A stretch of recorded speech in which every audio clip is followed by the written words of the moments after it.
Mr. President, 13 years after Egyptians courageously took to the streets to demand dignity, their calls for bread, freedom, and social justice are further away than ever before. President Sisi's decade of authoritarian rule has been an unmitigated human rights disaster.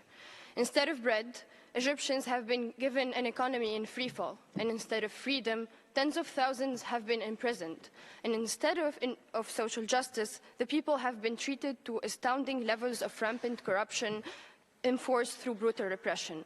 President Sisi and his government have orchestrated an unprecedented crackdown on civil liberties, obliterated the rule of law and independent civil society, and stamped out political opposition, using surges in arbitrary detention and death sentences, widespread torture that may amount to a crime against humanity, routine practices of enforced disappearances, and unending pre-trial detention. Other violations include horrific conditions and deaths due to medical neglect and suicide in Badr prison, a continued crackdown on free media, and a slew of violations during recent unfree and unfair presidential elections. The question, for many experts, is no longer if, but when this house of cards will fall. The wholly inadequate response of this Council and international community to the human rights crisis in Egypt will only accelerate this process. Thank you.